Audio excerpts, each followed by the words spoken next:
Hello everybody and welcome back to the channel. My name is Brittany, your barefooted belle. And I am Austin, her husband, and today we have some good stuff coming your way, so stay tuned.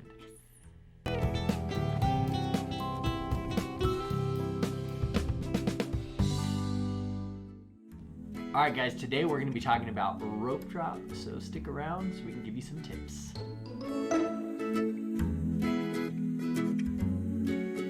Okay everybody, ignore my husband's shirt. He's at the wrong park today. We are still talking about Disney and rope drop. And so Austin, do you have a definition for rope drop? So rope drop is where they open Disney up, okay, at the beginning of the day. You get through kind of the main part of Disney, the main open gates, and then you're going to hit a section before you would get to the ride area, and that is where they're going to usually have a rope, or a cast member is going to be standing there, and everyone kind of just squeezes in that area and and waits for them to, at the right time, drop the rope or open it up so that you can all go through to the ride. It's fun. It builds the excitement. It's so exciting. You see the ride like right in front of you and you're like, can we just go now? It might be the longest 5 minutes of your life because you're so excited, but it's great. And the thing I love so much about rope drop is it excites our kids so much. They're sitting there, they're waiting, they're ready, and when they drop the rope, we all go. We don't run.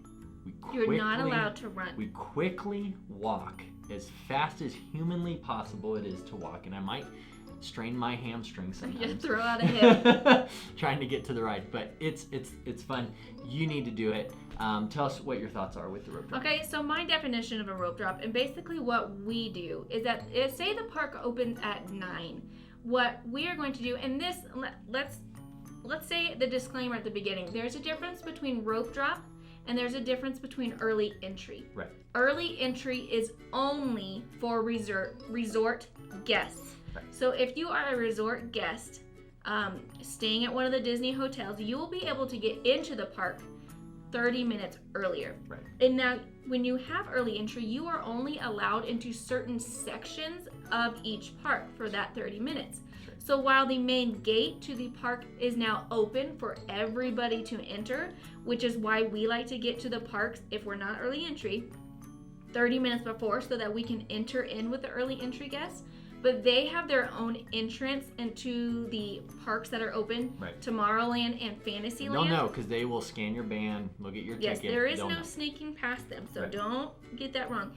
So they will go off this way, and so we will join the rest of the rope drop people, and we will go to the left side of the park, Adventureland, that area over there, where we will line up by a cast member or by a rope, and you will be able to see a completely empty side of the park because no one is in there, no one is allowed in there. So it's amazing, it's super exciting. You're sitting there, we're like, oh man, we're gonna get on the rides. We're gonna get on the rides first. And we like rope drop because some of the biggest rides are on that side of the park. Right. So we are Disney able. Disney knows what it's doing. Yes, they do.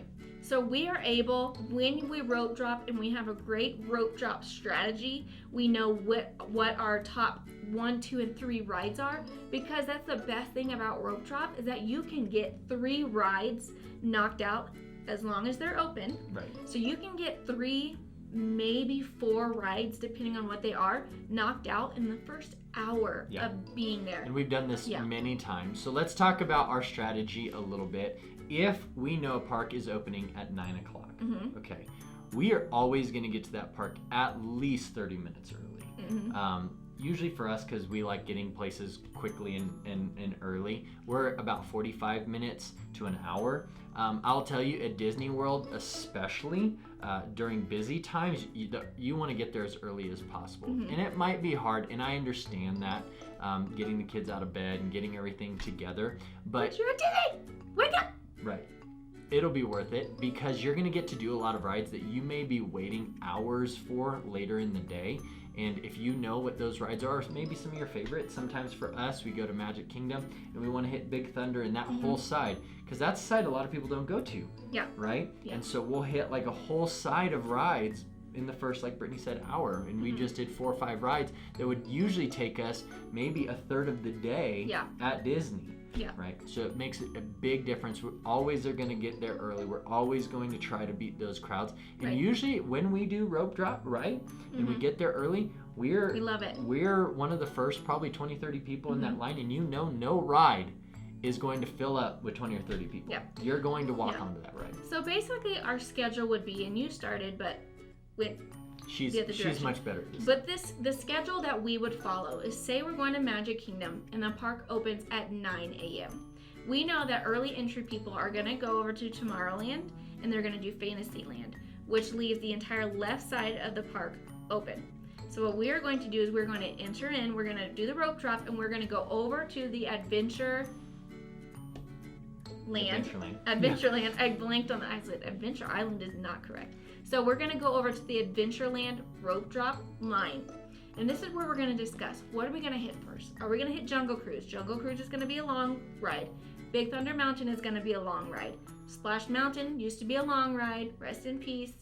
When Tiana opens, it's going to be a long ride. Really long ride. Pirates of the Caribbean is over there. That's going to be a long ride. And Haunted Mansion are over there. And you also want to think about the rides too themselves. I know this might be kind of complicated, but if Pirates is a 10-minute ride, you know by the time you get through there and get out, a lot of the other things are going to open up. You might want to pick a ride that's only a 2-minute ride or something like that, because so basically, and you're going to want to know the location of the park, of where the ride is in the park.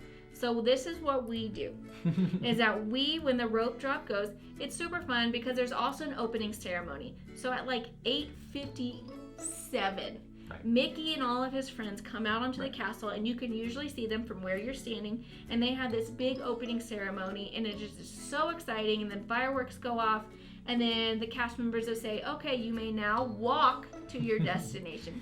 So what we do is we go to the back and head all the way back to Big Thunder Mountain. We hit Big Thunder Mountain first. We know that it's one of the quickest rides. It also loads up one of the fastest. So once we're done with that, we also know that on our way back from Big Thunder, we're going to hit Pirates. So we usually do Pirates, and then we go over to Haunted Mansion, and we usually get Haunted Mansion. And that is 3 of the 5 rides done in the first 40 minutes. Yeah.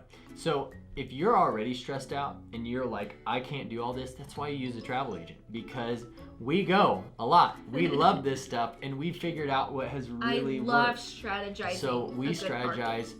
We are actually going next week. I know. We're really excited. Actually, when you watch this video, we're going to be there. Yeah, we're going to be there. And so we love this stuff. We love strategizing. We're already strategizing for this trip and what we're going to do each day. What are the big rides? We've already talked to our kids about all this. So rope drop is going to really help you execute the day well. And you may be done early enough that you can say, hey, let's go back for a nap. Let's relax, and then go back at night and hit some stuff when other people are going home because they're too tired. Or when it's the heat of the day, you can go back and take a nap. Right. Well, I don't know if it's most people. A lot of people want to sleep in and then go in the afternoons. So that's also going to be bigger crowds.